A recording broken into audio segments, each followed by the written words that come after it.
Fala, Future Lawyers! Estamos aqui novamente no Future Lawcast. Estamos com ela, já tão conhecida, a famosa CEO da Future Law, Tainá Carneiro. Fala, galera. Ele, que é TikToker, referência em direito e geração Z, Rodrigo Fatudo. Nas horas vagas, um projeto de blogueiro fit. Blogueiro Fit, a gente vai falar disso. Cara, o Fatudo sempre antecipando. Segura, Fatudo, que a gente vai poder falar disso. E temos hoje a maior referência em direito e educação do Brasil, João Prado. Uhul.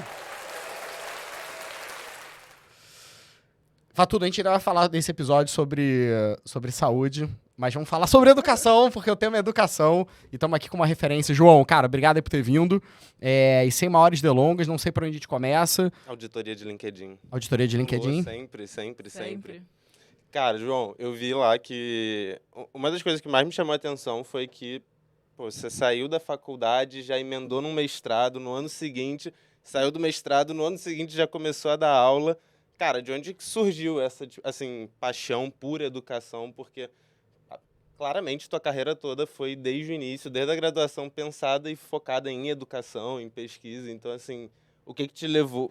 sabe, até o Bruno pergunta de vez em quando, por que direito, né? Bem-vindo, cara. Valeu. Gente, obrigado pelo só convite. apresentando aqui nosso convidado. Nosso convidado é presidente da Comissão de Educação da OAB do Rio de Janeiro. E, atualmente, ele tem a dupla função de head jurídico e head M&A do Grupo Salta. Grupo Salta, bem, vamos lá. Primeiro falando um pouco do grupo, né? O nosso antigo nome era Eleva Educação, talvez vocês conheçam mais como Eleva, e agora a gente mudou para o Grupo Salta, fizemos algumas reestruturações, mas somos o maior grupo de educação básica, privada, com fins lucrativos do país. Nosso objetivo é, de fato, oferecer escolas, assim. A gente é um grupo de escolas, acho que essa que é a nossa grande função. Estou chocado com a produção aqui, já entra o Bruno gritando, já tem aplausos automáticos. Ele falou que estava calmo, estava cansado. Assim? Já entra o Bruno gritando também, um susto aqui. Quando falou o nome, entrou um aplauso. Isso não existe. Aqui o time é treinado, ó, a luzinha aqui aqui do estúdio. Vocês colocaram inteligência artificial pra quando falar o nome já aplaudindo na minha orelha aqui. Né? Chat GV3. Mas aí vamos lá, assim, falando de trajetória, minha trajetória não é muito linear não, tá, Valtura? Assim, é um negócio meio...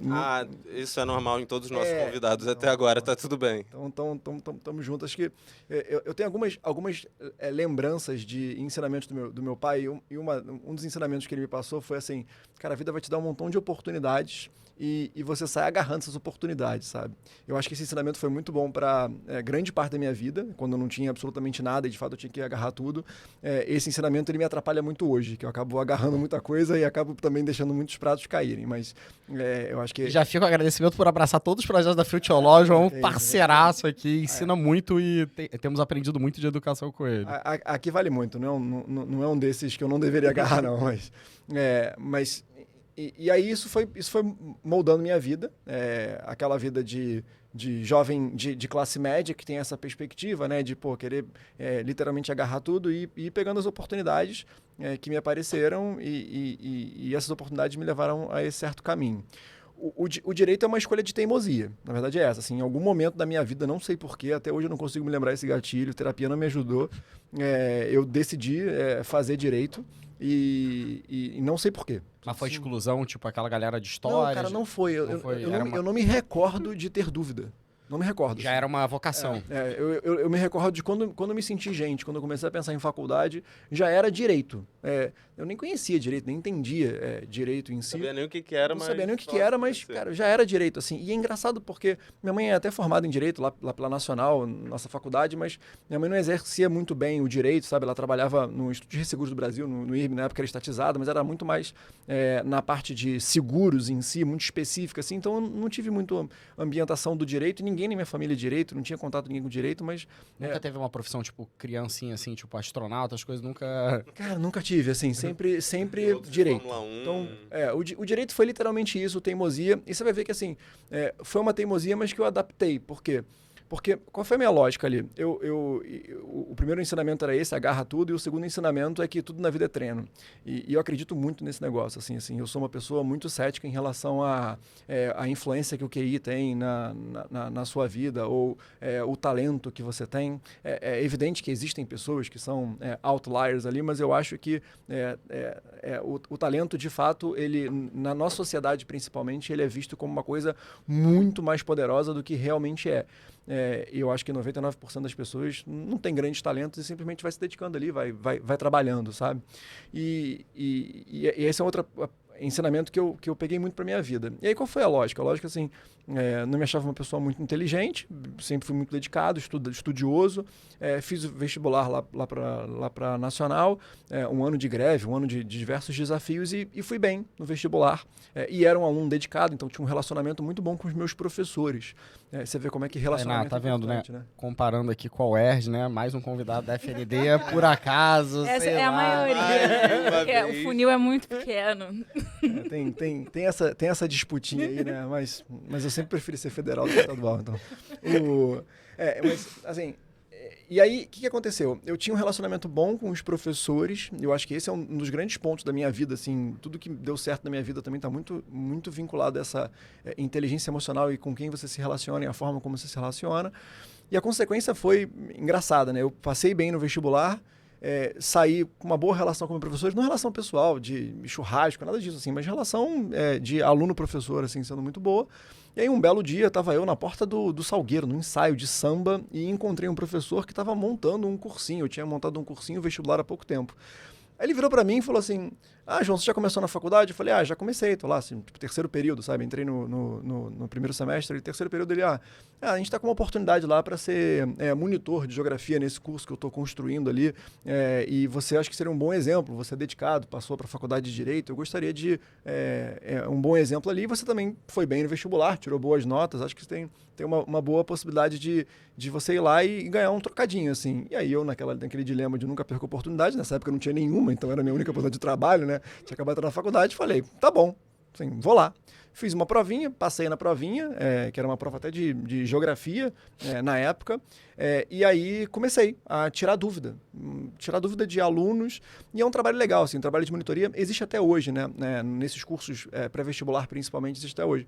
É um trabalho em que o monitor ele não só ensina, mas ele tá ali, lado a lado do aluno, né? Um grupo de alunos. Então a idade muito parecida. A idade muito próxima, assim, as dores foram sentidas há pouco tempo, então muitos alunos chegavam para mim mais para perguntar, mas como é que foi o teu ano, quanto que você estudou e se dedicou para isso, então era uma coisa meio de troca, né? E esses projetos de monitoria são super bacanas, cara. Eu tenho um amigo meu que se formou no ensino médio comigo, ele fez RI, foi monitor da minha irmã no colégio e no final das contas virou professor da minha irmã no terceiro ano do ensino médio dela. Então, foi muito disso, né? E aí, para minha sorte, sei lá, esse curso era um curso de vanguarda e eles criaram uma espécie de curso de formação de professores. Estou até conversando sobre isso agora, né, Bruno? Assim, que era justamente pegar os monitores e começar a treinar. Por que isso? Porque tem uma dor muito grande nas escolas que é quando um professor falta. Essa é uma dor que só quem trabalha em escola sabe qual é a dor, né? E o professor falta, né, gente? Pessoas faltam ao trabalho. Só que é diferente você faltar ao trabalho no escritório, que você consegue colocar um aviso no Gmail e as pessoas adiam para amanhã ou para depois de amanhã ao trabalho, e faltar uma escola, porque assim, quando um professor falta uma aula, ele tem, sei lá, 3, 4 turmas ali numa manhã, às vezes são 300 alunos que estão esperando esse professor, então todas as escolas têm essa preocupação, o que fazer com os alunos quando falta? Gestão de crise, né? Gestão de crise total. Antigamente, eu quanto aluno era um pouco assim, né? O aluno vibrava quando o professor faltava, porque eu ia pro pátio e liberava mais cedo, né? Era uma coisa assim. Filme também, né? Às vezes botar um filme. Bota um filmezinho lá pra ver, então. Só que hoje em dia, ainda mais nesses cursinhos ou nessas escolas que são mais voltadas para o vestibular, a pegada de conteúdo ela é muito intensa, né? Então, não dá para você perder uma semana de aula, literalmente. E aí tinha essa lógica de treinar os monitores que já estão aqui disponíveis mesmo, e eles ficam com uma espécie de backup. Quando o professor falta, cara, bota esse moleque lá para dar aula, nem que ele vá resolver questão. E a gente tinha umas materiaizinhos lá, tem umas folhinhas de questão, e aí eu comecei a fazer esse treinamento. E assim, como sempre, muito dedicado, odeio tomar feedback negativo, né? Não se fala feedback negativo, se fala feedback de desenvolvimento. Odeio tomar feedback... Críticas construtivas. Odeio tomar, não importa qual tipo de feedback, pouco. mas E, cara, fui lá, me dediquei pra caramba, e o negócio foi dando certo. E cada vez que eu entrava em sala pra substituir um professor, a molecada gostava, e aluno sempre faz essa pressão, né? E o negócio foi indo.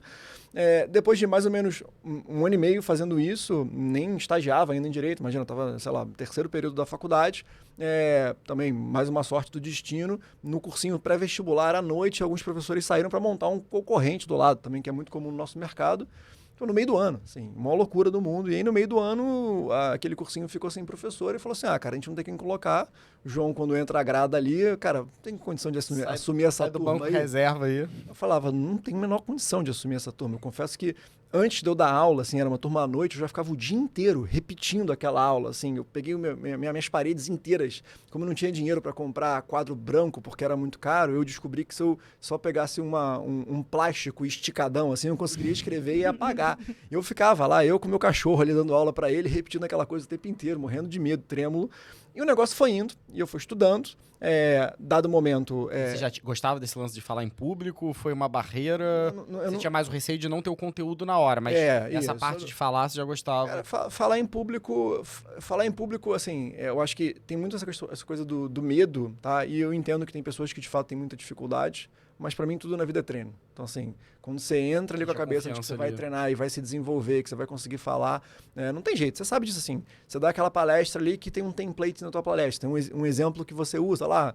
Não vou contar aqui, porque talvez algumas pessoas não tenham ouvido seus exemplos, mas quanto mais você faz, assim, mais fluência você vai ganhando, você vai ganhando confiança e aí a tua interlocução fica melhor. Então, eu acho que como tudo também, falar em público, você se desenvolve, sabe? Isso é um soft skill que as pessoas deveriam se desenvolver e é super importante.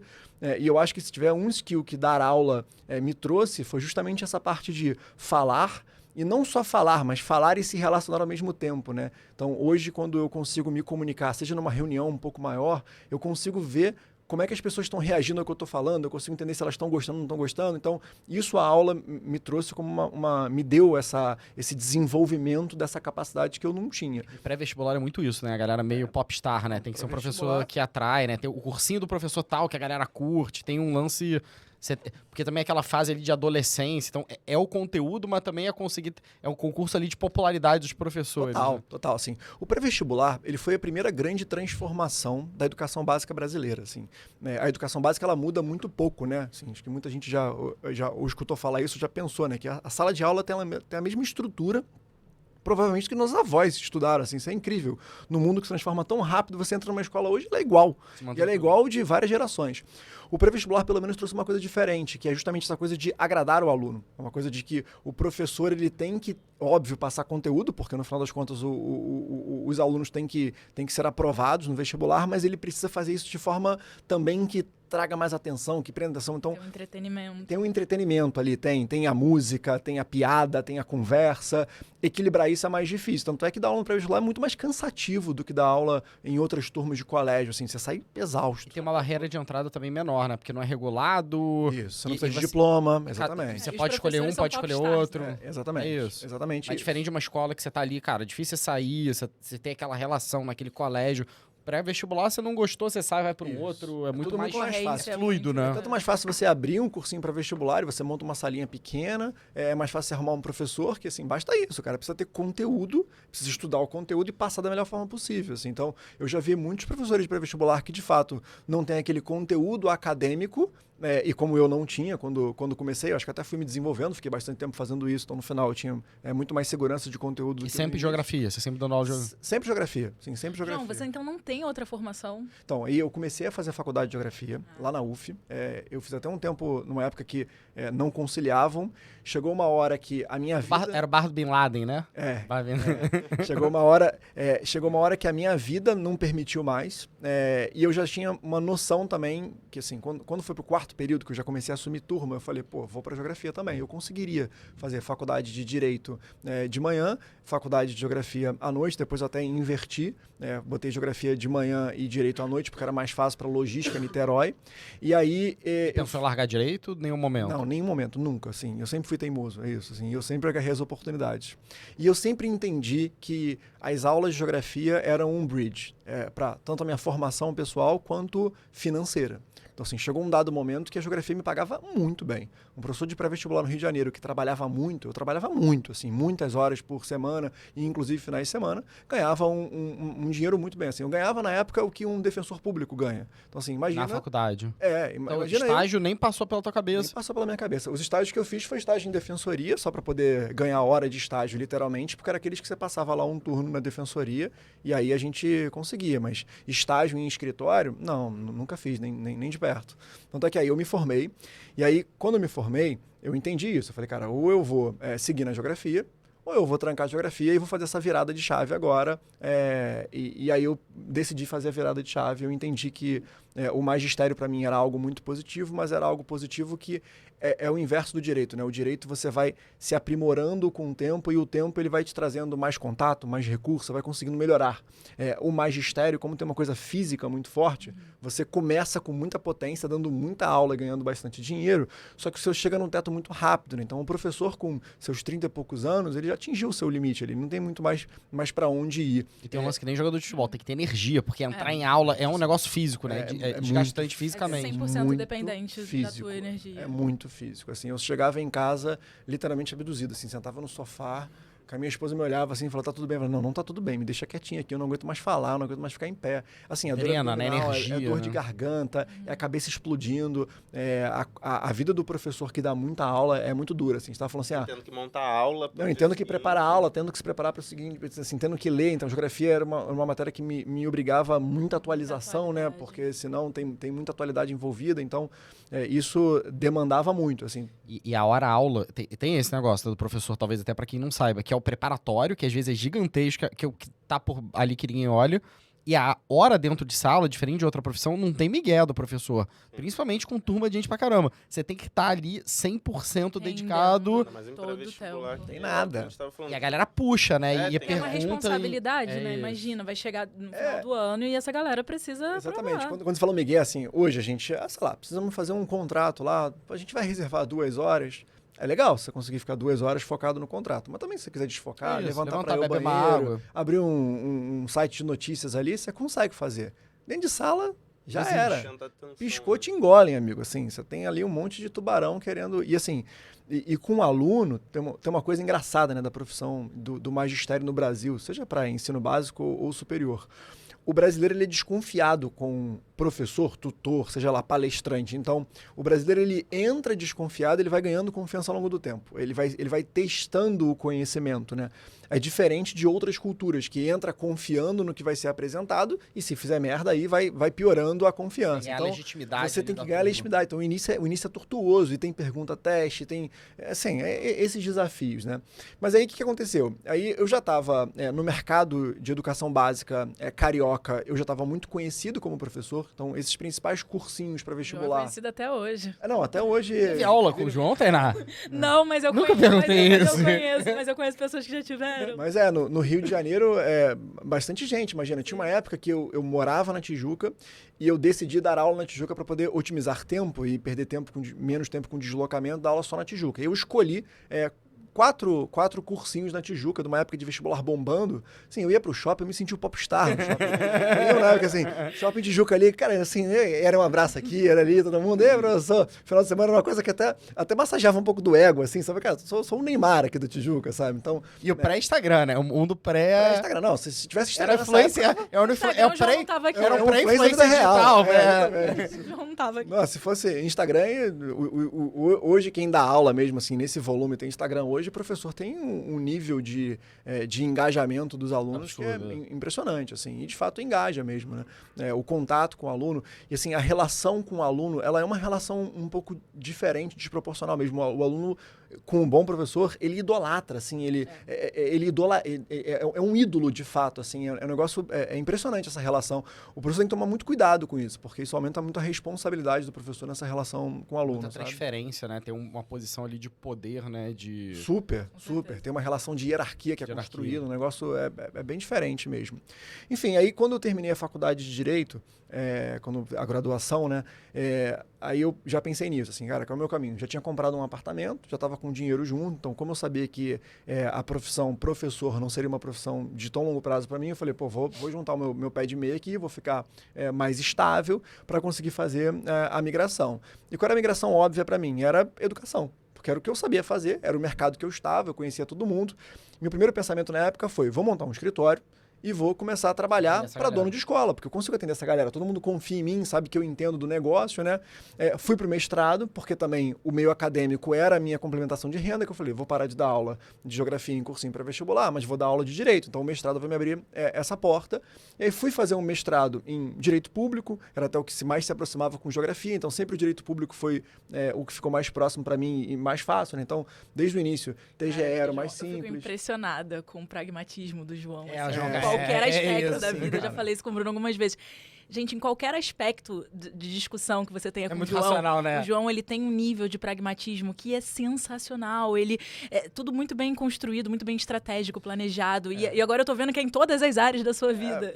Mas assim, acho que isso é uma demanda da falta de tempo, né? Assim, quando você tem pouco tempo e precisa acertar nas escolhas.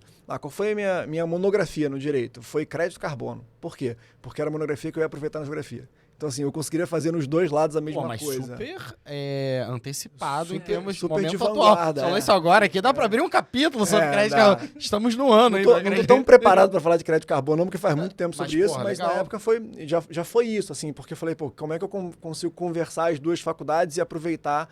Então, eu sempre tentei esse tipo de otimização. Mas, Tainá, eu posso fazer uma complementação? Eu acho que surpreende não é só isso, não. É que é um pragmatismo dentro da humanas, né? Porque, assim, é uma coisa que você espera, talvez, se fosse... humanizar. Não, esse que é o lance. Porque, assim, às vezes você tem um pragmatismo, geralmente a pessoa com a cadeira, assim, de matemático, engenheiro, você espera mais um pensamento mais direto. O lance do jogo que é interessante é que é dentro do universo de humanas, geografia, direito... Geografia, imagina. Geralmente é uma galera que não tem esse pensamento tão linear, né? Que é muito mais tortuoso. Por isso ele se destaca tanto, por isso é tão surpreendente. Então, mas sabe que as aulas me ajudaram muito nisso, assim? Desde sempre, o que é dar aula, né? Dar aula é você conseguir pegar um volume de conteúdo que é sempre infinito, empacotar esse volume de conteúdo para você conseguir ensinar para o aluno dentro de um tempo específico.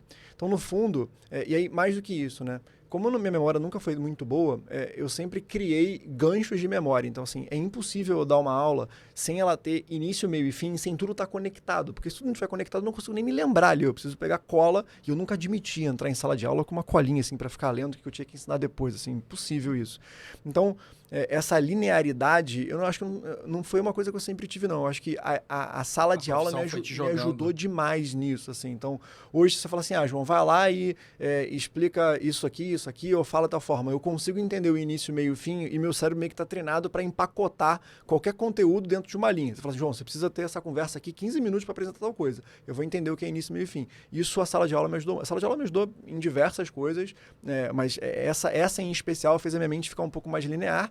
E essa relação, assim, com as exatas, eu sofri muito bullying, e aí esse é um lado posterior da história, quando eu comecei a assumir mais cargos de gerência já nessa empresa que eu tô, porque eu sempre fui o único cara de humanas ali. Então, assim, sempre dividi uma mesa muito grande com um monte de engenheiro do IME, que eram completamente diferentes de mim no primeiro momento, e ali eu entendi, cara, assim, ou eu vou me aproximar mais deles e conseguir falar a mesma língua deles, ou eu vou sair, assim. Claramente, o bullying, ele, por mais que seja uma brincadeira naquele momento, mas sabe que no longo prazo a coisa não vai se sustenta. criar, né? Isso. Então, aí, só para conseguir terminar a história aqui, eu entrei no mestrado, aí o meu mestrado já dei uma ênfase muito grande em políticas públicas educacionais. Ao longo da faculdade, é óbvio, eu sempre me dediquei muito a toda a parte regulatória de ensino, tudo que era vinculado à educação, principalmente básica, eu sempre estudei muito, então isso sempre me deu muita base. Não tinha, né? Por conta própria. Não, por conta própria, total, assim. Mas no FRJ não tinha nem muito básico, né? Não tinha isso que você falou isso, cara.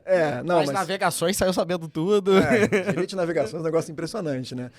Mas assim, A vantagem da faculdade é um pouco essa também, né? Como você também não tem muito conteúdo formal ali, ainda mais na nossa faculdade que tinha algumas bagunças ali, eu também consegui estudar o que eu queria, né? Então, no fundo, eu gastava meu tempo estudando o que eu queria e sempre nisso. Então, tudo, sei lá, sempre quando eu fui estudar direito constitucional, eu focava na parte de direito trabalho educação, lá, por aí vai. educação, direitos básicos. Isso, aí eu ia lá, então, uma das coisas legais em trabalho, no nosso setor ali de educação, é super confuso o regime de trabalho, porque tem muito horista. Hoje, quando a gente pensa num trabalhador normal, você pensa em 40 ou 44 horas semanais ali com aquele modelo full-time. O nosso é completamente diferente, porque o regime horista, como que o regime horista impacta em diversas coisas? E a CLT não é muito preparada para o regime horista, sabe? Então, desde sempre, meu foco foi esse. As perguntas que eu fazia eram essas, assim, perguntava lá se a nossa querida Sayonara, ela tinha experiência em relação a isso, então sempre fui capturando isso, então minha formação inteira já foi muito focada em educação, sabe? E aí, num dado momento, eu tinha que fazer a virada de chave. Eu tinha dois caminhos. Um caminho era esse de seguir para dar aula no ensino superior, e eu segui esse caminho. Então, esse caminho já me defendeu um pouco financeiramente.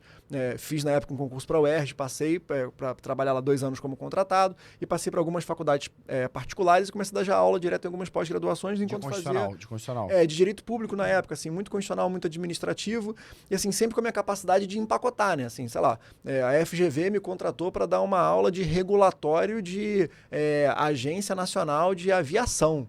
O que você sabia disso? Porra nenhuma, mas me deram 2 meses, eu estudei e dei a porcaria da aula, assim, porque em 2 meses eu vou estudar aqui. Uma super metodologia, muita hora aula de... Isso, já tenho bagagem. Hora de voo, né? Literalmente. Método, você não entendia de voo, mas você tinha hora de voo. Você tem a confiança de que você consegue aprender qualquer coisa. Sim, me dá o material e eu vou conseguir, assim, o que eu preciso saber? Quanto tempo eu tenho para ensinar, quem eu vou ensinar, e eu preciso ter tempo para me preparar, obviamente, né? Então, assim, quando você tem eu tinha a base do direito público ali, eu não tinha muito o que era as especificidades. Mas o cara me deu lá 2, 3 apostilas, 3 livros, você vai estudar ali e vai conseguir dar essa aula. já sabe o que fazer quando não tiver o professor. Exato, eu tava pensando nisso. Vem. Hoje em dia não tem tanto tempo assim pra ficar me preparando, não.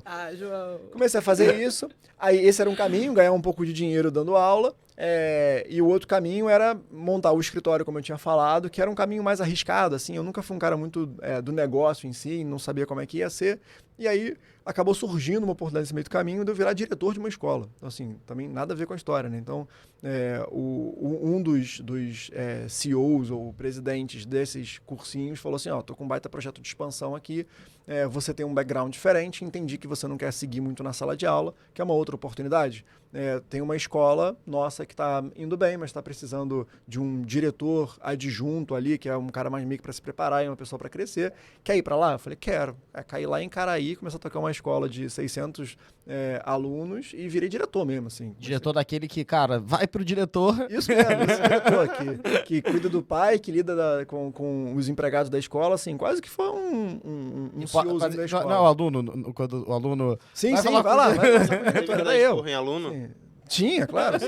É óbvio que tem uma coordenaçãozinha que dá um primeiro esporro ali, mas depois sobe escala, né?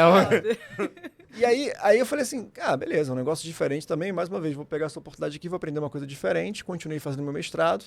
E aí, quando eu terminei o mestrado, aí surgiu uma oportunidade para pegar uma gerência jurídica na empresa. Assim, eu tinha pouquíssimo experiência jurídica, tinha muito conhecimento técnico / acadêmico.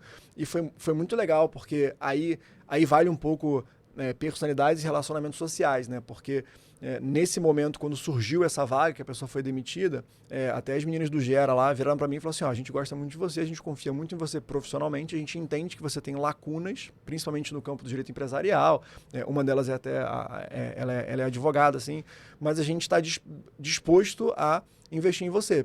Pegaram um cara que, é um baita advogado de escritório, colocaram do meu lado, quase como um second ali para ser meu chefe durante 4 meses. Ele ficou me ajudando, me treinando, ali, fazendo a mentoria. Você vê a aposta que elas fizeram em mim, né? Esse negócio surreal, assim. Eu sou bem, bem grato a essa oportunidade que eu recebi.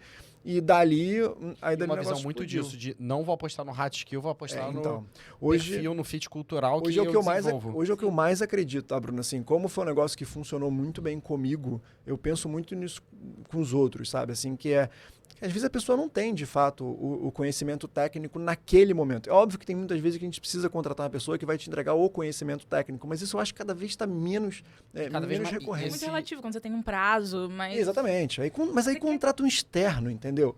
Lá na empresa hoje, assim, meu foco 100% é nisso, assim. Pessoas boas, que têm o meu fit cultural, que eu sei que vão ter curva de aprendizado, desenvolvimento bons, assim, que têm mentalidade de crescimento. Isso para mim é muito mais importante. O João, Basicamente, ele dando também uma aula de como ser contratado, inclusive, Exato. né? Não, Vai chover aí, currículo aí pro João no Eu tive a sorte LinkedIn. de participar. Não, olha só, não me entreguem currículo pelo LinkedIn. Gente, assim, cara, assim, vamos lá, desculpa. Assim, galera, assim, vou dar uma dica de LinkedIn aqui pra vocês, assim. Não entrega currículo, Dicas não de adianta LinkedIn nada. com o João Paulo. Não adianta nada você virar pra mim lá, pedir pra me adicionar, assim. Hoje já tem alguma probabilidade de eu não nem aceitar esse adicionamento, assim não é uma questão de Tempo, vaidade, mas é tempo, assim, eu não consigo mais lidar e seguir um monte de gente. Ou eu vou aceitar e vou dar um unfollow depois, porque não dá, assim, eu preciso ser mais seletivo no que eu vejo. Aí logo depois abre o pop-up de mensagens ali dizendo, posso te mandar o meu currículo? Minha resposta vai ser pode. Beleza, o que vai fazer? Vou mandar esse currículo para o mesmo banco de currículos, como se tivesse entrado lá na empresa, e vai lá para o fluxo, assim. Mandar para mim não faz nenhuma diferença, porque eu não vou fazer nenhum atalho, nenhum caminho para aquilo, assim. Tem outras formas de approach muito mais inteligente do que isso, né? Lê lá uma porcaria de um artigo, mostra que você está um pouco mais focado, faz um comentário inteligente, puxa um assunto direto desse, assim, mostra que você tem algum tipo de engajamento. Simplesmente mandar um currículo não adianta absolutamente nada, né? Então, né, eu acho que tem várias formas de você se conectar com a pessoa, se apresentar para ser lembrado, que é muito melhor do que mandar currículo, gente, assim, de verdade. Hoje em dia, currículo não é nem mais papel, né? É só um PDFzinho que vai para uma pasta, como muitas outras. Não que vai ser esquecido, porque... Opa, quase que eu faço besteira. Porque, de fato, todos os currículos que eu recebo, eu encaminho. Não tem dúvida nenhuma disso.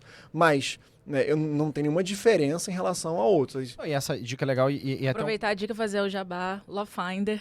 Galera, Boa. cadastrem-se. Lá vocês conseguem todas as dicas. Inclusive, depois a gente vai fazer um vídeo específico pro João destrinchar um pouco melhor essas dicas. Podemos fazer isso, assim, acho... Pro nosso time Love Finder. Acho bem importante, assim. Mas isso é legal mesmo, porque, cara, a gente tem gente que ouve, e a gente sabe que a gente tem um público bem diverso, tem muita gente de escritório, empresa, legal, então muita gente tá ouvindo a gente e vendo, mas, cara, a gente tem muita galera nova e tem esse aspecto, e eu acho que você colocou muito correto, porque, e até a perspectiva é essa, se a pessoa tá te buscando e não indo pelo canal tradicional, é porque ela tá querendo, de alguma forma, pular etapas ali, então... Cara, por que você vai beneficiar uma pessoa que você acabou de conhecer sem nenhuma referência? O que vai fazer? E eu acho que o desafio é esse, como é que chama atenção e eu acho que é muito pelo conteúdo, né? Que é o que você falou. E hoje Exatamente. E hoje é público, né? Hoje o debate é aberto. E o João é um cara muito ativo lá no LinkedIn, posta muito. Então, cara, é muito mais fácil falar, cara, vi teu post aqui, acho isso. Você vai estar criando muito mais uma conexão ali intelectual do que simplesmente mandar. Legal. E isso já demonstra mais inteligência emocional, isso já demonstra um outro soft skill, que é como você se apresenta com as pessoas, como é que você conversa, como é que você interage, né? E eu sei que tem muita gente que tem essa timidez, assim... Putz, manda, sabe? Não Cara, e tem... sabe um negócio interessante, que é uma coisa que a gente sempre pega aqui no podcast? Jornadas muito... Lembro do episódio, por exemplo, da Bruna, ela falando lá do peixe urbano, uma startup na época não tinha. Como é que você via isso? Porque, por exemplo, você falou, cara, eu pensei em abrir um escritório para lidar com escolas, mas assim, até hoje eu acho ainda incipiente, né? Como área do direito, se você for pegar em termos de... quantos escritórios são hiper especialistas em educação, é uma coisa muito pontual. Como é que você viu essa jornada de carreira? Porque é bem atípica, né? E o que você falou, você falou, pô, é super grato ali a quem te deu esse espaço para se construir como profissional dessa forma, mas você também construiu uma carreira muito sua, né? Você não teve, você não copiou, você não tinha muito parâmetro... Não tinha. Alguém que saiu, que foi monitor, que virou professor de cursinho, virou diretor de escola, cara, viu uma janela de oportunidades, deram espaço e se construiu como super gestor e num grupo que cresceu muito. Então, assim, as coisas foram acontecendo muito sequenciadas, né? Assim. Foi. Acho que a construção me ajuda muito nisso, né? Então, o Thay falou assim, hoje eu assumi lá a missão de M&A do grupo. Obrigado. Hoje, quando eu vou negociar uma escola, eu entro na escola, eu sinto o cheiro da escola, sabe? Eu sei se essa escola, como é que ela tá, se ela tá indo bem, tá indo mal, como é que ela tá estruturada, como é que tá conduzindo, qual é a relação com os alunos, qual é a proposta pedagógica. Eu consigo até conversar a língua do dono de escola. Beleza, João, mas você construiu isso com muito tempo. Será que se você migrar para uma outra área, você vai conseguir desenvolver da mesma forma? No curto período de tempo, não, mas eu acho que eu já entendi quais são os gatilhos, né? Então, assim, uma coisa que eu falo pro meu time lá, falei, pô, gente, olha só, vai pra ponta é a escola, assim, Entra na operação. passa 2 dias lá na ponta, entende como é que é, entende como é que é o ciclo de matrícula, entende como é que funciona a aula, como é que é o horário, conversa com o professor, entende as dores. Então, gastar o tempo fazendo coisas que não são exclusivamente jurídicas é extremamente importante, assim. O mundo jurídico, ele é um mundo que ele afunila muito a nossa visão, quando você começa a trabalhar. É engraçado, né? Porque a gente tem uma graduação que ela é muito wide, e é verdade, assim. Na graduação você pode aprender de tudo, você vê de tudo. Muito superficial, né? E muito superficial. Exatamente. Mas, assim, é uma coisa que deveria... Hoje, eu sou bem crítico ao ensino jurídico, depois a gente pode falar do ensino jurídico especificamente, mas muito mais pela forma como a faculdade se apresenta, do que necessariamente pelo que é de conteúdo ali. Cara, conteúdo é alicerce, é suporte, sabe? Então, aí, o mundo jurídico é engraçado, né? Porque o cara vai pra faculdade, aprende tudo da forma mais ampla, menos prática possível, e aí tem um monte de coisa que passa pela cabeça dele, e quando ele chega no escritório, ele fica muito focado, assim, mas é interessante. Restringe a visão muito, dele. restringe muito. O cara que vai trabalhar com direito do trabalho, ele fica só focado naquilo, aí ele entende muito pouco das outras áreas, então, tanto é que hoje E muito focado na resposta também, né? Muito focado na resposta, assim.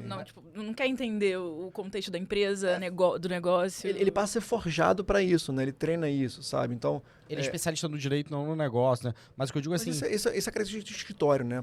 Mas eu digo assim, porque eu até vejo isso, né? A gente tem a característica que a gente traz muita gente de empresa, e eu acho que o contexto hoje, departamento... Não era nenhuma realidade, né? No FRJ eram pouquíssimas pessoas que estavam em departamento jurídico. Eu estagiei em departamento jurídico, eu lembro como era típico e como não era visão. Eu... fui pro escritório... Pra mim era uma hipótese. Nem era uma hipótese. Assim, a hipótese era, escritório de advocacia, o concurso público acabou. E that's it. Então você já foi para um contexto de empresa, e mais do que isso, assim, você não tinha um parâmetro. Não é que você entrou no departamento jurídico de uma empresa de educação, que é o que acontece hoje com alguém do teu time, que a galera do teu time olha e fala assim, cara, eu quero ser o João, tem como você como referência. Você não tinha nenhuma referência, não existia nenhum nome nessa área, você não tinha medo de que... Não, mas... Você acreditava tanto que isso ia ter, isso ia existir... Então, assim, mas isso me desmotivou o escritório, porque quando a gente faz... business, você achou que não era... Exatamente. Quando a gente faz benchmark, assim, é legal ser disruptivo, é super legal. É legal você ser o primeiro, é super legal, mas é muito desafiador. Ser o primeiro em qualquer coisa que você faz, a chance de dar errado é muito grande. Ser o segundo ou terceiro, muitas vezes, é mais fácil. Porque você vai lá, já viu o que ele fez, olhar, né? Se ele deu certo, não deu certo, você já usa ele como apoio e melhora, e aprimora o que ele está fazendo. Aí eu comecei a pesquisar, cara, quais são os escritórios que atendem essa galera que atendem educação básica ou se dizem escritórios especializados em educação. Não existe um direito educacional. Não existe. Assim, ninguém tem uma cadeira de direito educacional. Acho que tem nem ou livro, direito né? escolar. Tem algum livro? Tem um livro ou outro ali, mas é um educacional muito mais do ponto de vista social. Aí você vai encontrar até, assim, o serviço social da educação. Mas no sentido de escola, muito pouco, assim, de atuação como eu faço, praticamente ninguém. Falei, pô, por que ninguém faz isso? Assim, será que tem essa lacuna de mercado muito grande ou não? E aí, quando eu fui olhar, assim, é um mercado. Era muito mais do que hoje, né? Hoje a gente já está fazendo um projeto de consolidação maior. Acho que a nossa empresa lá faz isso e já tem outras que, atrás de nós, vem fazendo, que é tentar fazer com que o mercado fique nas mãos de empresas mais profissionais e mais estruturadas. Na época não tinha. Muito artesanal, né? Geralmente era o dono, a dona da escola, que é exatamente. Seu primo que devia cuidar do direito. Esse cara não tinha dinheiro para pagar um escritório. Assim, um serviço de jurídico, um serviço premium para esse cara. Então, quem que ele contratava? Ele contratava o escritório do primo, exatamente. Assim. Então, era tudo muito pulverizado. O mercado era pulverizado, a contratação de escritórios era pulverizada. Então, no fundo, assim, o advogado que servia a uma escola X de bairro, ele fazia um montão de atuação. Ele era um cara civil, um cara trabalhista, e também pegava a escola e tinha na carteira. Não tem um escritório especializado. Até hoje não tem, né? Um grande escritório especializado nisso. Acho que hoje já tem alguns escritórios que criaram uma bandeira de educação um pouco maior, muito mais em função do ensino superior do que da educação básica. Ensino superior. Até porque a consolidação veio muito antes. Exatamente. Então, o que eu vi na época? Eu vi o seguinte, cara, não tem mercado. Eu não consigo cobrar. Assim, não dá para cobrar honorário dessas pessoas. Assim, tudo vai ser muito barato. As pessoas não têm dinheiro. Então, a minha aposta pela educação básica e pelo serviço jurídico de educação básica foi muito mais uma aposta, naquele momento, na empresa que eu estava, que era um projeto... era uma oportunidade de crescimento e de aprendizado. Então, o que eu tinha pensado na época? Eu falei assim, cara, se der ruim aqui, eu vou sair daqui pelo menos como, na época, um gerente jurídico. Já tá bom. vou botar aí meu currículo, vou conversar com pessoas, vou ser gerente jurídico de uma outra empresa, pelo menos com conhecimento que na época vinha muito com uma estrutura meio que 3G. Então a gente sabia fazer painel de metas, já mexia com orçamento, já fazia 360. Então assim, toda a filosofia de gestão, né? Isso já era muito aplicado. Então isso eu vi na empresa. Chegou a fazer aqueles Green Belts, Yellow Belts? Fiz o Green Belt, Então, a gente fez tudo isso, sabe? Assim, a gente tem Falcone, a gente tinha a Fundação Dom Cabral por trás. Então, eu vi que era uma empresa que estava estruturada, assim, que tinha um board que era Jorge Paulo Lema. Assim, se você conversar com ele em algum momento, cara, já é um baita upside. Assim, então, na minha cabeça, não era não necessariamente o jurídico, o business, mas a oportunidade que eu tive ali. Tanto é que lá dentro eu migrei muito. Foi desde diretor de escola, diretor regional, aí eu virei CEO do negócio, assim, eu virei o cara de operações, assim, eu era o cara de operações de escola. Então, assim, o que é operações escolares? Imagina, é como se fosse o chefe de todos os diretores de escola. Na época tinham 100 escolas, eu liderava aquelas 100 escolas ali, entendendo como é que estava operando cada uma delas, assim, desde compras até contratação de funcionário, era eu que fazia, treinamento, tudo era eu que fazia. Então, depois eu entrei, e tudo isso paralelo ao jurídico que você vê, era menor, era menos valorizado nessa época. Só que conforme o business vai crescendo, vai demandando muito expansão. Então, assim, como é um business de consolidação, o jurídico passou a ser muito valorizado, né? Porque você precisa fazer muito M&A.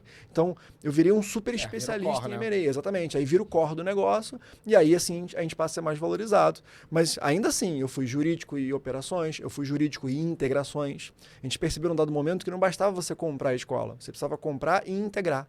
Quando você perguntar hoje, cara, qual é o case do salto educação? Assim, é um case de M&A? Nem tanto. Porque o M&A é um pouco mais fácil de você fazer, você empacota, mas é um baita case de integração. Como é que eu tenho hoje 180 escolas que estão rodando numa mesma plataforma? Cara, com o mesmo RP, com o mesmo sistema. Como é que eu consigo pegar um pedagógico central e respeitando as peculiaridades locais, claro, mas conseguir fazer uma espinha dorsal para que essas escolas funcionem? Vindo de gestões muito amadoras, né? Mas aí, essas trocas a gente vai fazendo, entendeu? Então, hoje o nosso grande case, eu acho que é esse case de integrações, assim, que é eu consigo hoje olhar para uma escola, meu trabalho de M&A e jurídico eu olho para aquela escola e falo assim, putz, essa dá certo no meu modelo, assim, eu consigo pegar ela, eu tenho muito ganho de sinergia, eu consigo pagar um preço nessa escola que eu vou deixar o dono satisfeito e eu vou deixar o meu investidor satisfeito, porque quando eu integrar essa escola, ela passa a me dar um retorno muito maior, que esse cara nunca conseguiria ter. Então, por isso ganho de escala, né? Exatamente. É ganho de escala, ganho de eficiência, tem muito ganho ali, sabe? E isso, assim, 100% soft skill, né? Não é uma matéria que ele sentou na faculdade, sentou numa pós-graduação e aprendeu, né? O próprio M&A agora, ele já é um novo desafio de soft skill para mim, assim. Eu nunca fui uma pessoa que tive prazer em negociar. Para mim, a negociação sempre foi um desafio. E tem pessoas que já viram isso, tem prazer em negociar. Aquela pessoa que senta ali, quanto é que é o mate da praia? O cara fala 7, ele, pô, 6,50. Assim. Negocia com a caixa do mercado, né? Não, mas é que é tabelado, não, mas é isso, assim. Aquela pessoa que quando vai pra Tailândia, cara, aquilo ali é uma maravilha pra ela, né? Tipo, teve uma vez na Tailândia que eu cheguei pro cara e falei, cara, quanto é que custa isso aí? O cara falou 900. Eu falei, pô, caramba, vou embora. O cara pulou do balcão, puxou, falou assim, cara, você não pode fazer isso não.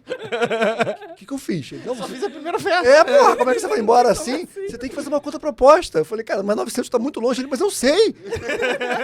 Mas é assim, a graça é essa, né? Funciona, né, cara? Sabe, vem pra Tailândia. A gente se diverte com isso, cara. Como é que pode? Assim, e isso nunca foi uma diversão pra mim, sabe? Então, assim, e hoje eu tô aprendendo, de fato, assim, a negociar e, assim, ler livro. Lendo pra caramba, né? Assim, ler Sabe livro... um post que eu lembrei agora? Quando você foi ser pai... Você fez um post provocativo discutindo que você tinha lido muitos livros e tinha gente te criticando que você estava lendo. Porque acho que quando soube que a tua esposa estava grávida e tal, vocês estavam grávidos juntos e tal, você comprou livros e começou a ler, né? Não foi isso? E aí. Então, assim, João até. Ele é pragmático até na paternidade, né? Assim, dentro desse. Eu li muito, você tem noção, eu li muito. Assim. Eu já gosto muito de pedagogia, né? Então sempre foi uma coisa que estava próxima, assim.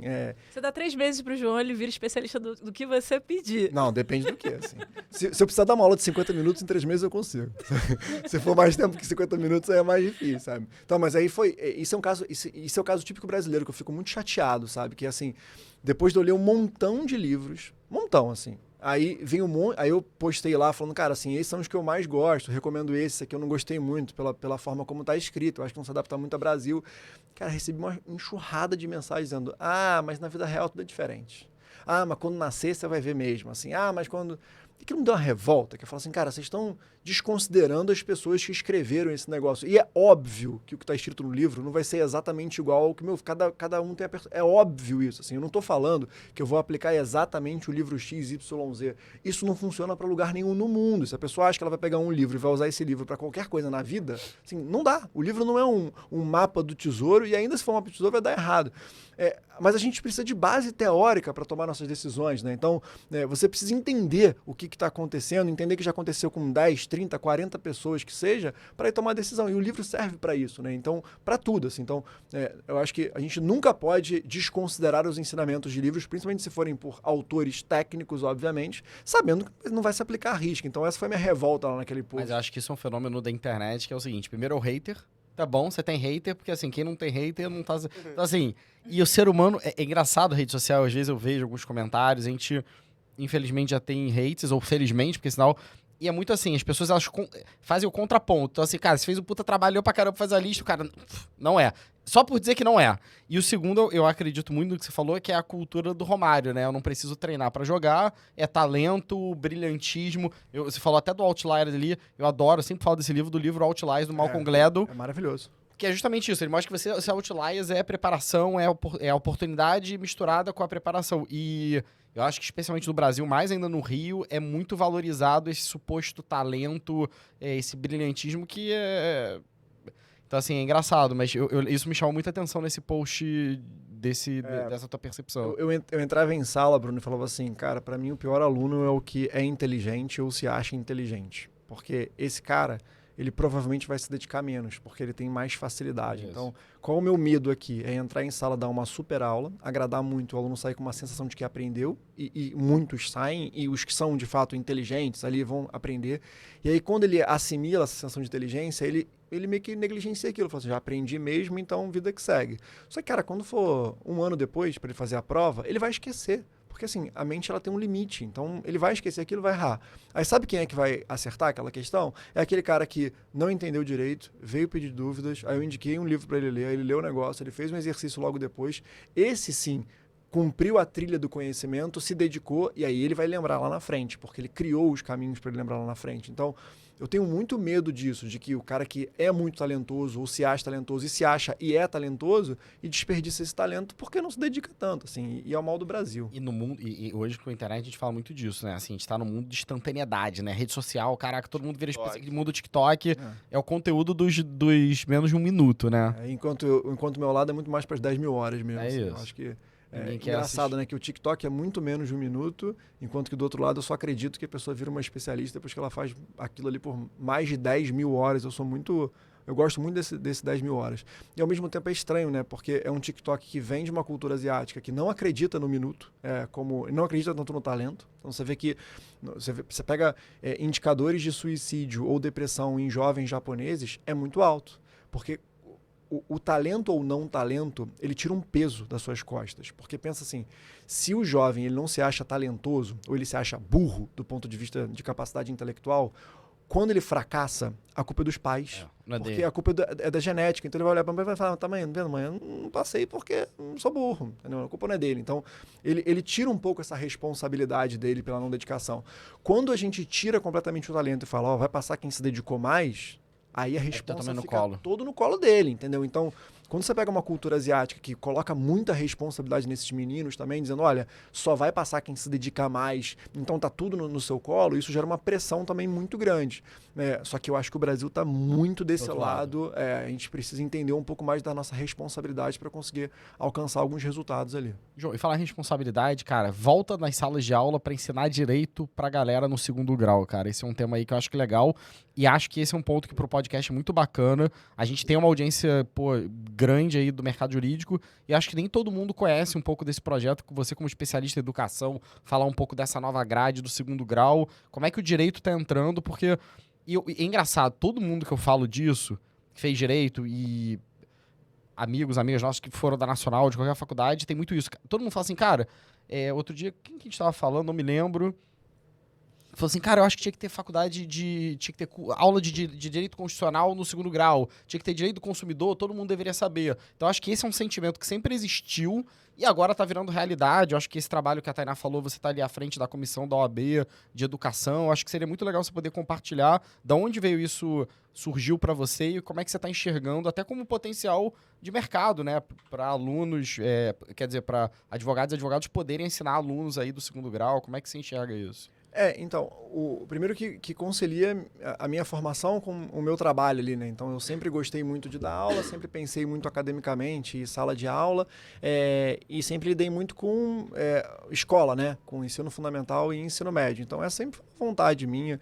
E é engraçado, né? Porque nas minhas experiências de sala de aula, no pré-vestibular, quando eu tinha algum tempinho que eu encaixava um pouco mais do direito na geografia, e você consegue, em alguns casos, encaixar, né? Então, imagina, sei lá, uma aula que eu dava de tratados internacionais, assim, para você falar de geopolítica, União Europeia. Cara, minha aula de União Europeia certamente era muito diferente de uma pessoa que teve uma formação só de geografia. Porque eu conseguia entender muito mais a lógica jurídica, eu tratado por tratado, né? Pô, sei lá, por que Schengen se aplica para um, não se aplica para outro? Então, e sempre quando eu dava esse viés do direito, isso despertava uma curiosidade maior, porque você sai um pouco da linearidade, né? Fica um pouco diferente ali, isso chama atenção. E a galera que fazia geografia era quem queria, até porque quando era antes do Enem, tinha esse lance de geografia era uma matéria pra quem queria fazer direito, né? Então eu imagino que devia ter um monte de gente sentado louca pra passar em direito, e aí você tava dando ali uma pequena dose, spoiler. Ali, então assim, e aí eu percebia que tinha esse interesse, sabe? E sempre foi uma vontade minha. Eu falei, putz, assim, já que eu saí da geografia, saí da sala de aula, assim, como é que eu volto pro ensino médio e como é que eu dou aula para esses meus meninos, assim? Então, forcei uma barra lá na empresa, então é verdade, né, que eu aproveitei muito a empresa, a OAB, ela me dá esse meio, porque ela me dá essa chancela, a gente consegue fazer um projeto bacana, mas ao mesmo tempo eu tenho uma empresa que eu consigo levar isso para os alunos, e a gente leva hoje de 2 formas, tem uma aula presencial, de fato, a aula presencial, ela tem uns desafios maiores, principalmente por causa de carga horária, então, eu acho que também todo mundo que é do direito tem que ter um medo, né? Tem que ter, na verdade, uma atenção aqui, que sempre foi uma atenção que eu tive por trabalhar em escolas. Tem muita disciplina que muita gente diz deveria estar em sala de aula. Então, assim, o direito é uma delas, mas nutrição é outra, sei lá, economia, matemática financeira, sociologia, e por aí vai, assim, não dá, não cabe, assim, não dá, assim. No fundo, hoje, se vem uma lei dizendo tem que inserir direito no ensino médio, a pergunta da escola vai ser, tá bom, mas qual que eu tiro? Matemática, português? Porque é escasso.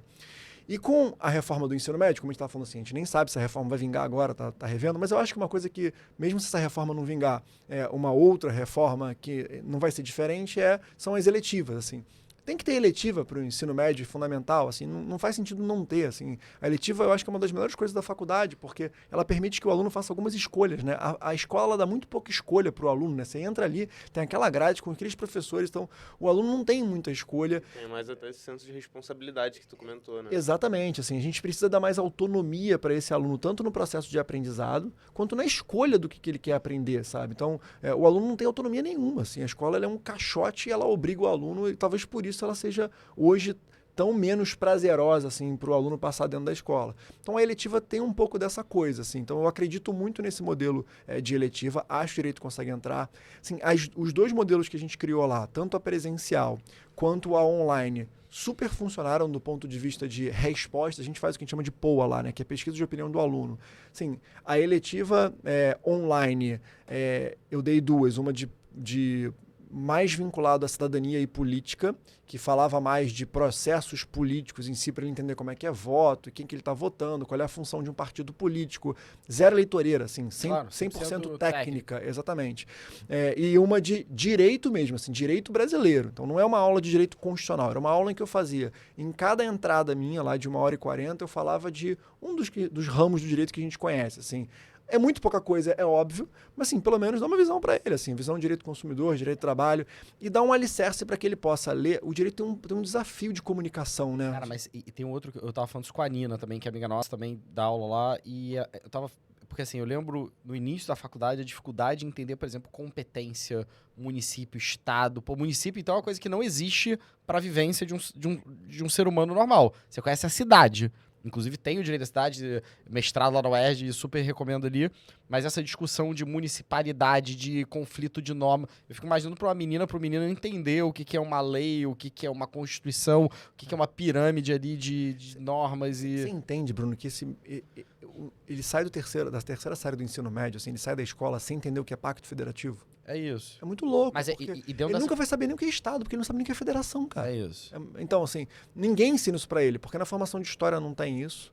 Ah, mas tem proclamação da República dizendo que foi uma república federativa? Tem, mas o professor de história não tem essa formação, ele não entende o que é repartição de competência. Ele não entende, porque ele nunca aprendeu, Então, assim, essa base, é claro que ela é importante, e é legal, né, porque... Lá a gente fez um negócio chamado, como é bilíngue, é Shopping for Electives. Então você faz um shoppingzinho e cada professor vende a sua eletiva. Legal. Então lá a gente tem que convencer os alunos. E você passa a ganhar um bônusinho, não necessariamente financeiro, mas pela quantidade de alunos que se candidatou na sua eletiva. Então, como é eletiva, cara, todo mundo quer que a sua eletiva encha. Então, no online é um pacote de 40. E aí, nesse... Mas você acha que tem uma vantagem por ser... O menino e a menina que vai fazer direito, todos devem fazer seletiva. Todos. Mas aí, engraçado, né? Porque meu discurso é, para você que vai fazer direito, essa eletiva é menos importante. Porque tu vai aprender isso. Sim, é um primeiro passo, é legal, vai te dar uma ambientação no mundo jurídico. Talvez você vá ver se você quer ou não quer de fato. João vendedor aqui, né? Mas é isso. Capturar o... Não precisa, é óbvio que o menino já vai fazer. Vai fazer? Mas pros outros... É a única oportunidade, talvez, na vida que você vai ter Exatamente, é a única que nem chance. química. O que eu conheço de química orgânica aqui é o que eu tive a oportunidade de ver naquele dia. Só que uma vantagem, a química orgânica que você aprendeu é uma química orgânica formal e empacotada, que é toda travada, que não conversa com a realidade. Uma eletiva, eu não tenho nenhuma obrigação.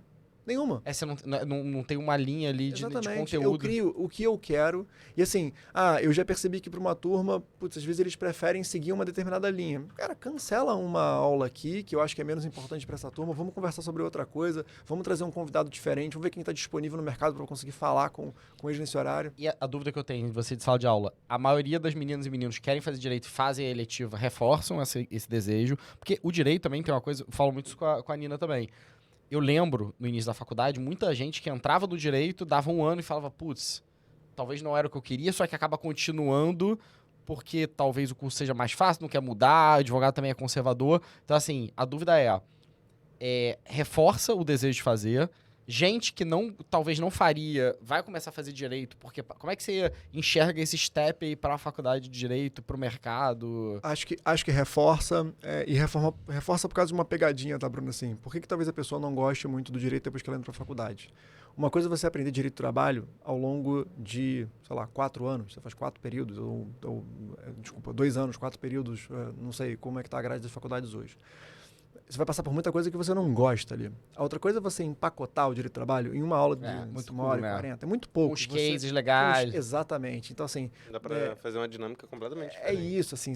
Eu montei lá 12 aulas de direito. Cara, 12 aulas de direito, que, assim, na minha concepção, são aulas muito maneiras. Só filé mignon, porque tu vai ensinar a sua parte muito boa. Assim, não faz sentido você entrar na parte pior, né? Então, imagina, você pegar 5 anos de faculdade de direito, trazer para 10 aulinhas ali, só a nata, com a experiência que a gente tem de sala de aula, é muito difícil desse aluno ficar insatisfeito, sabe? Ele passa a gostar de todas as aulas têm um negócio bacana, assim. Então, né, eu acho que a forma como é apresentada é um pouco ilusória. Eu sempre deixo claro isso para o aluno. Eu falo, olha, isso aqui não é uma faculdade de direito. Assim, na faculdade você vai aprender um monte de coisa que é muito mais chato do que isso, vai ter os seus desafios ali. Mas, pelo menos, né, minha missão, quando eu entro nessa... Porque, assim, a gente sempre tem que ter um objetivo, né, para a sala de aula. O meu objetivo nessa turma de direito não é muito ensinar conteúdo, né?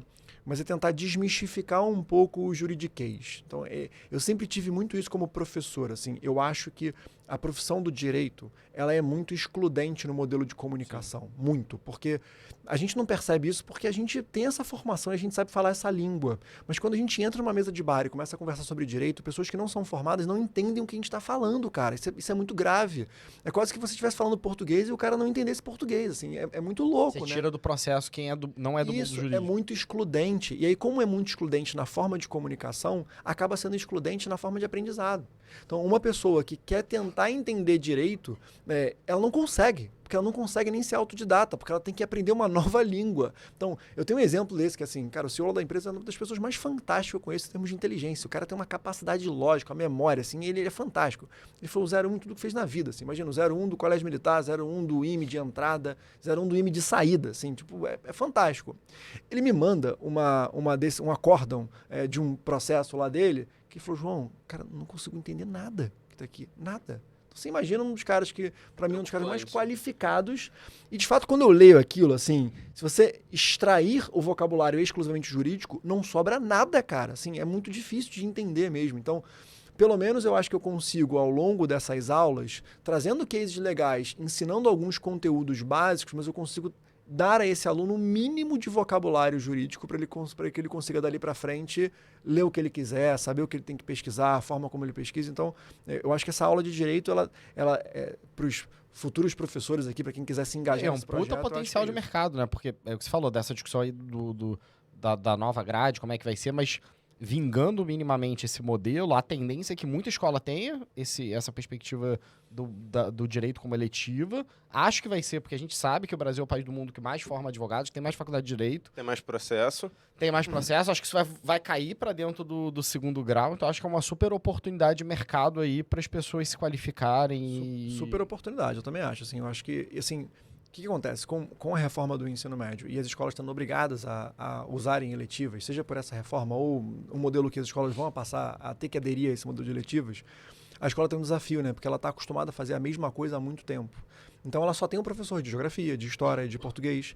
Ela tem dificuldade até de lidar com essa liberdade que ela nunca teve. Ela tem dificuldade em novas matérias, novas disciplinas, novos pacotes, seja para contratar material, assim. Já tem algumas empresas que meio que estão se especializando nisso, que é criar eletivas para vender para as escolas, mas no meio jurídico é mais difícil, né? Justamente por causa dessa incapacidade. Então, assim, qual é o nosso objetivo aqui maior, assim, até falando via OAB? Cria um pacotezinho básico, entrega na mão do advogado, e é óbvio que ele tem que passar por um processo de formação para de advogado virar professor, porque ele não pode se comunicar com o aluno da forma como ele se comunica. Segundo grau, que nem se fala mais segundo grau, né? Mas médio, mostrando aqui a idade. Todo mundo entende segundo grau. Mas, porque assim, isso é um aspecto, né? A gente conversa muito isso na Future. Direito, a gente vê muita faculdade de direito que o professor ou a professora não tem metodologia nenhuma.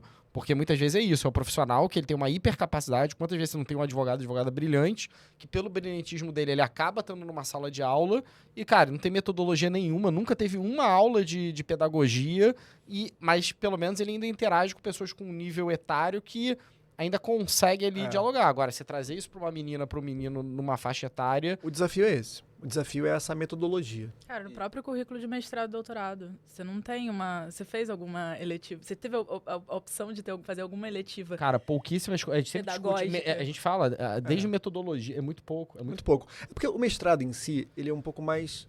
Ele é mais simples, porque acho que o mestrado é a primeira experiência real de sala de aula invertida que a gente consegue ter, no sentido de que o professor dá muito pouca aula, né?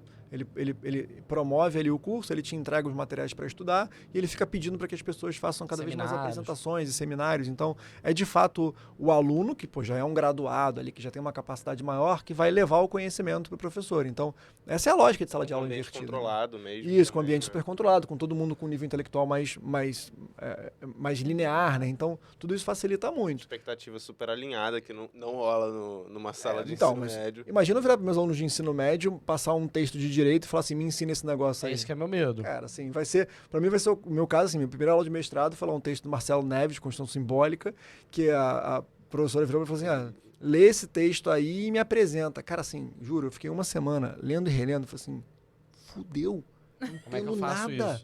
Assim, como é que eu consigo montar uma apresentação se eu não entendo nada, cara? Juro, eu tive que recorrer a interpretações do texto para conseguir montar um negócio, assim. Uhum. Então, no fundo, eu acho que seria essa experiência, eu entregar para o aluno um texto desses, para o aluno montar uma apresentação para mim, cara, sala de aula invertida com um negócio que ele nem entende a língua, já era. Como é que eu vou ensinar japonês? Não tem condição, nunca vou conseguir, sabe? Então, o direito tem esse desafio da comunicação. Mas o meu receio é muito isso. Como é que você pega o advogado, talvez...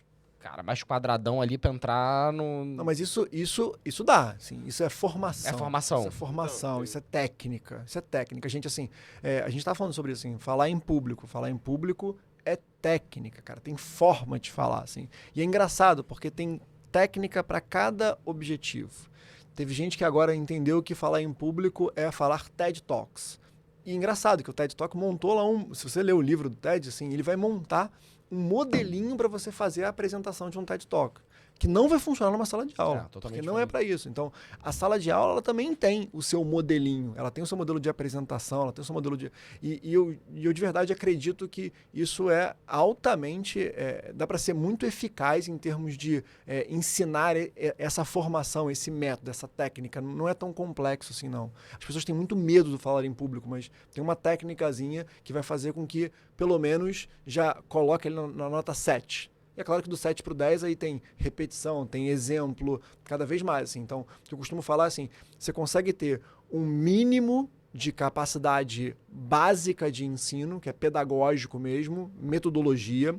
Aí dali para frente, aí é experiência, é repetição, é o exemplo que você vai conseguir dar, é o gancho que você pega. Mas aí é tempo mesmo, não tem jeito. Mas, cara, se for 7 já tá maravilhoso.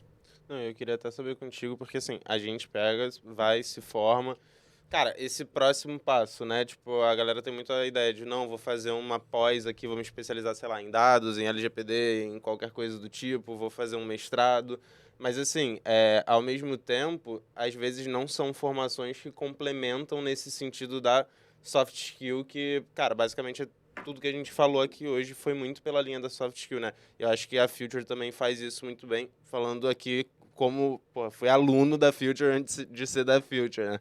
Então, eu acho que, para mim, sempre ressoou muito essa coisa do o que está acontecendo na prática, como é que a gente traz isso, né? Que eu acho que as formações pós-graduação ainda não absorveram tanto. Tem uma magia da Future, que é, primeiro, você ter um contato direto e rápido com o mercado. Acho que a pós-graduação ela é burocrática e lenta. Então, ela está meio que atrasada, sabe? Parece que a pós-graduação está ensinando para a gente um negócio de 5 anos atrás e, assim, não é dinâmico, sabe?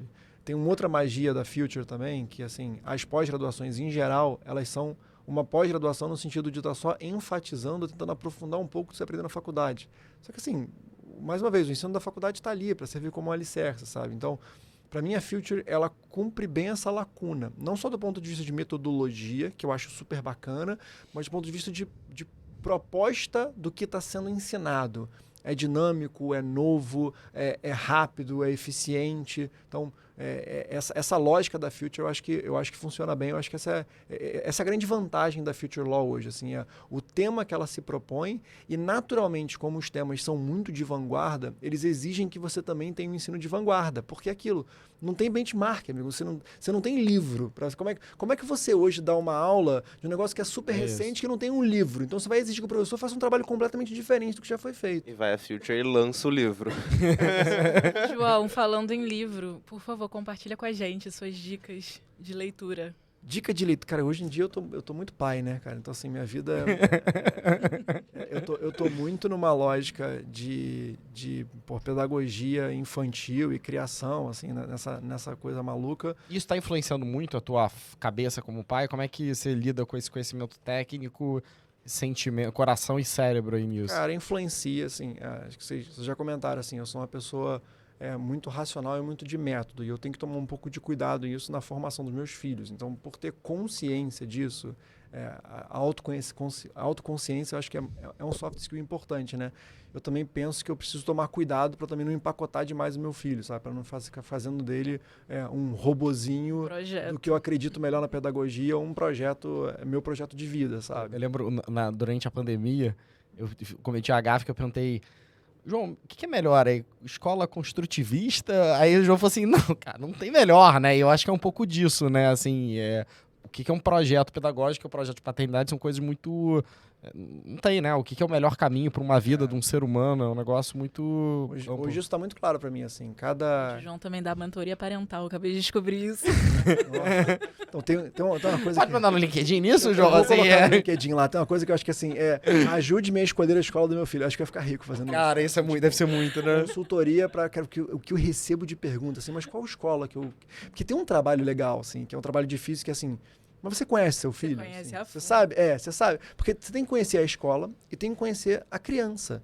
Porque se você não conhecer os dois, você erra. Porque... Se conhecer, né? E se conhecer também. Também Isso, porque entender. você como pai vai ter que conseguir digerir, assim. E foi o que eu falei pro Bruno. Você fala, cara, não existe escola melhor. Existe uma escola que melhor se adapta a cada um dos alunos, assim. Tanto é que o cara pode ir para uma escola que um aluno foi super bem, mas não vai bem, assim, porque de fato não conectou, né? Então, mas aí, voltando, assim, acho que tem um monte de livros aqui. Você quer puxar um tema? Duas dicas. Vamos falar pra persona, né? Não, acho que do que a Não, gente eu ia falou aqui porque hoje. O João aqui falou que não negocia, que não tem os skills de negociação, venda comercial, mas assim, o João só vendeu. A vida inteira. Não, o podcast inteiro foi um grande pitch de compartilhar. Mas é modelo palestra, né? Não é modelo negociação, é diferente. Acho que uma coisa é venda, a outra coisa é negociação. Mas, João, se você não sabia antes, compartilha aqui como que você aprendeu. Não, de técnica de Que negociação. livros são esses? Técnicas de negociação? Getting to Yes é o básico, né? Como chegar ao sim. Eu acho que quem não leu esse livro, ele tem que começar. Aí, o que acontece? Aí tem esse livro que eu acho muito bom. Então, assim, é o primeiro.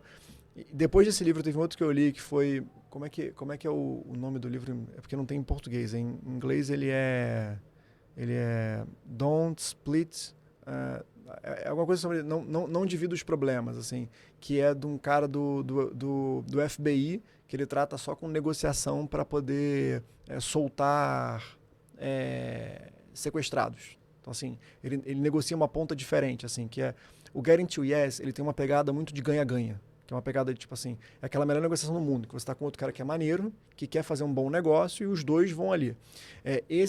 Cara, depois eu colo ele no celular, a gente manda aqui no negócio, mas... Botamos nos comentários. Esse outro, ele fala assim, cara, nem sempre a negociação é assim, tem vezes que a negociação o outro lado tem um desgraçado, ele tem um maldito que ele quer matar uma vítima, sabe? E a gente precisa entender que você também tem que negociar com pessoas que são ruins, sabe? Então, aí acho que essas duas lógicas de negociação, para mim, são as mais legais. Então, de negociação especificamente, esses foram os livros que mais me marcaram. Sobre soft skills, eu acho que é Daniel Goleman. Então, assim, inteligência emocional, para mim, putz, ele revolucionou até a lógica da inteligência. Então, todo mundo fica muito com QI na cabeça e ele cria um coeficiente de inteligência emocional. Então, quem não leu, cara, esse livro eu não li esse livro, faz muito tempo que eu li esse livro, mas até hoje ele tem lá quase um livro de cabeceira para ficar relendo ali. E esses livros que você lembra, essa pergunta boa do livro é que, assim, de tudo que você leu, e você é um cara que lê muito, então, assim, o que você lembrar é o que é bom, porque é o que ficou na cabeça. Ficou na cabeça.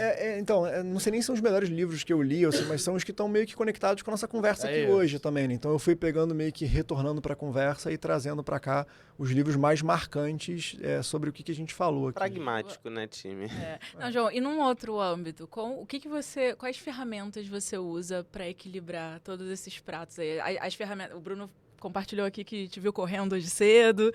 Então, o que você adotou na sua rotina que te ajudam nesse equilíbrio? Pragmaticamente, desculpa se eu vou entristecer alguém aqui, mas é impossível você equilibrar as principais coisas da sua vida. É impossível, assim. Em algum momento você vai estar deixando algum prato cair, assim. Então, seja ou físico, para mim, físico e lazer virou quase que a mesma coisa, então, no fundo, eu já meio que até abri mão do lazer, porque quase todos eu tomo do físico, ou família ou profissional. Então, assim, se a vida tem 3 grandes pilares, para mim é impossível você equilibrar os 3 pilares, tá? Infelizmente, eu nunca consegui essa fórmula, então, eu acho que qual é o equilíbrio que eu consegui alcançar nesse negócio? É um equilíbrio de longo prazo. Que é assim, em dado momento da sua vida, você negligencia uma parte conscientemente e retorna com essa parte depois. Então, assim, isso me causou um divórcio, por exemplo. Eu tenho consciência disso, sabe? Que eu me dediquei exclusivamente ao meu lado profissional por muito tempo e eu era insano com relação à profissão e estudo. Então, nesse momento que eu estava ali terminando o mestrado, cara, trabalhando no administrativo de escola, querendo assumir a posição de gerente jurídico, estudando igual um maluco, assim, eu negligenciei completamente a minha família. Assim. Eu não vi meus pais, eu abandonei a minha casa e eu tenho essa consciência. Chegou um dado momento que agora são os meus filhos e hoje eu tenho a consciência de que, apesar de eu trabalhar muito e o físico hoje, putz, consegui lá colocar o menino na creche 7h30 e dar uma corridinha ali na lagoa, assim. Mas hoje eu já consigo bem menos a parte física, um pouco bem menos a parte profissional, quando comparado com esse momento. O profissional ainda me demanda muito, mas bem menos, e eu estiquei um pouco mais a parte familiar, porque é o momento mais importante ali, e eu sei que vai ser muito importante até que meus filhos tenham ali uns 3 anos. Então, esses equilíbrios, eles são importantes, mas com consciência e sem culpa. Eu acho que esse é o principal ponto, assim. Cara, não tenha culpa, faz parte, é um momento da sua vida que você decidiu se dedicar a isso, mas faça com consciência. Por quê? Porque se você não fizer com consciência, você passa a ser abduzido por aquilo. Aí você negligencia para sempre. E é isso que não pode acontecer. Então, acho que não dá pra gente abrir mão ou de família, ou de lazer, ou de atividade física por muito tempo. Mas, cara, assim, quando meu primeiro filho nasceu, eu engordei 10 quilos. Parei completamente de fazer tudo, decidi ficar focado na família. Pô, acabou aparecendo um dia o gigante lá no trabalho, assim, e aí paciência, assim, esquece, abandona isso, sabendo que depois eu consigo me recuperar aqui. São um pouco dessas escolhas trágicas que a gente faz porque falta tempo. E assim, aí tem um outro discurso que é método de trabalho, que é se você focar em trabalho especificamente, putz, aí eu tenho muito método, a gente pode fazer um podcast só sobre isso, assim, porque eu sou tarado em eficiência, assim, maluco, assim. Então, não só comigo, como com todo mundo que trabalha comigo, assim, eu odeio perder tempo, vinculado a trabalho, assim. Isso, eu fiz bastante terapia por causa disso, porque o perder tempo passou a ser uma angústia tão grande para mim, que passou a me incomodar. Então, o ócio virou um inimigo meu. E o ócio, em alguns momentos, é importante. E eu só consegui ajustar isso porque eu entendo hoje que o ócio não é perder tempo. Então, o meu próprio ócio está encaixado na minha agenda. É muito louco esse negócio, né? Planejando. É coisa de maluco mesmo. Assim. Então, eu gosto muito de Getting Things Done. Então, GTD, assim, que quem não conhece método, eu gosto muito. Mas tem vários outros métodos de eficiência, que é como que você consegue ajustar a tua agenda, fazer com que a tua mente fique sempre focada naqueles resultados ali para você conseguir entregar tudo. Assim. Tem bastante técnica para isso também. E eu, ao longo do tempo, por muita falta de tempo, estudei muito essas técnicas, sabe? Já acho que temos vale a parte pessoal. 2. Podemos parte fazer 2, a parte com 2 só de processos de eficiência e metodologia de eficiência. Então já bota na tua agenda, no teu planejamento, que você vai ter um tempo pra voltar aqui. Prepara esse toque aqui com a gente. Deixa eu se apresentar aqui. Cara, mas posso fazer o off-topic só no final? Cara, a gente tava falando até... Posso falar, compartilhar da vestimenta, João, da tua... Pode falar. E o que denota preparação? Cara, uma atenção que talvez alguém não tenha visto... dos episódios, a gente sempre grava. O João, você vê o nível de preparação. Ele falou, cara, entrei pra ver o episódio do Daniel, que você tava, cara, com uma roupa mais formal, vim informal, e isso demonstra muito, eu acho, da tua forma de se preparar pra qualquer ocasião. E aí, que no dia do Daniel, a gente tava até conversando. Porra, Bruno, veio formal hoje? Isso. Não, eu tava explicando isso pra ele, que eu vim numa reunião com um cliente específico e até que é uma discussão de vestimento. Eu posso dar um outro exemplo. Me convidaram pra esse negócio meio que em cima da hora, tá? E aí eu falei... Não, e aí... Eu falei que não. Eu falei que não. Porque eu não vou ter tempo de me preparar. Assim. Qual o tema que eu vou falar? Não, pra falar sobre você. Eu falei, cara, sobre mim eu acho que eu consigo. Porque eu não preciso me preparar tanto pra falar sobre mim, assim. Então, pra ser um negócio mais... sem uma...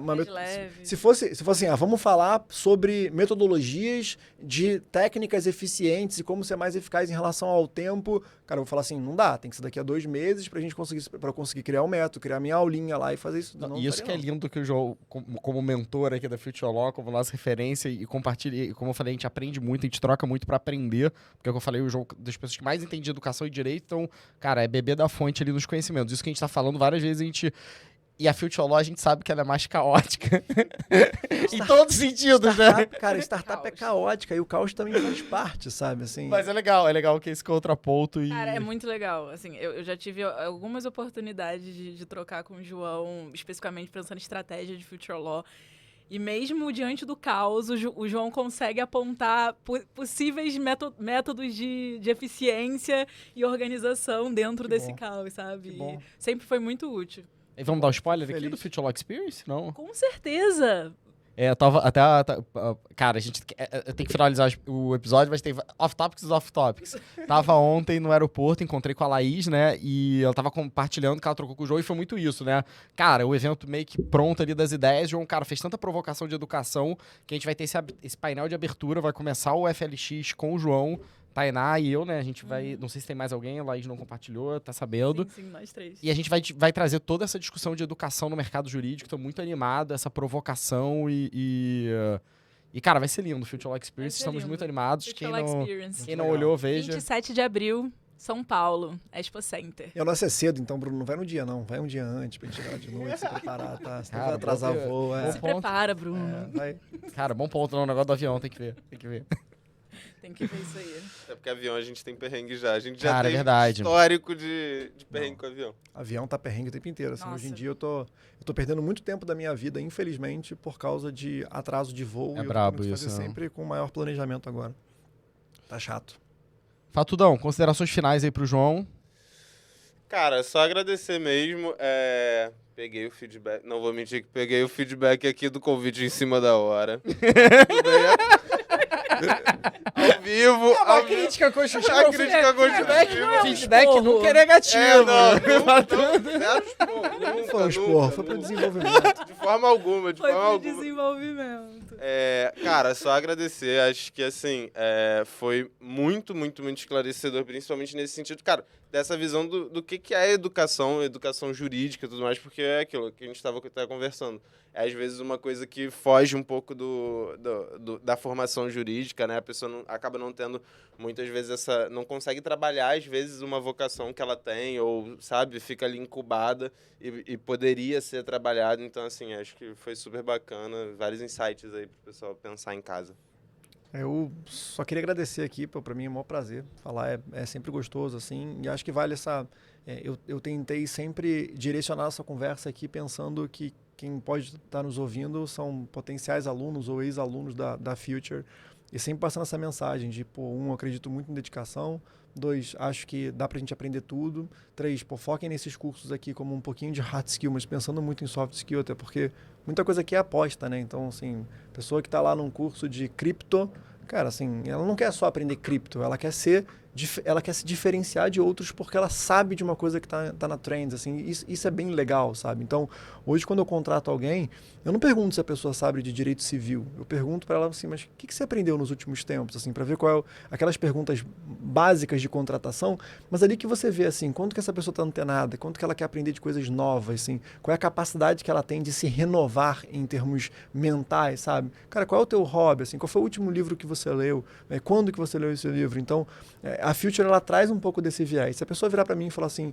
olha, eu recentemente me dediquei a coisas mais de vanguarda do direito, assim, eu decidi aprender coisas novas, porque eu tenho o maior prazer, assim, então eu fiz o último curso lá de cripto, de cannabis law, dentro da Future, já vai ser um negócio diferente para mim, assim, já vou olhar e falar assim, putz, essa pessoa aqui, ela de fato, ela já tem uma mentalidade um pouco distinta. E é essa mentalidade que a gente busca muito em empresa. Então, eu posso falar muito pelo mundo corporativo, assim, e pelos meus pares, né? Divido muito com outros diretores e vice-presidentes jurídicos.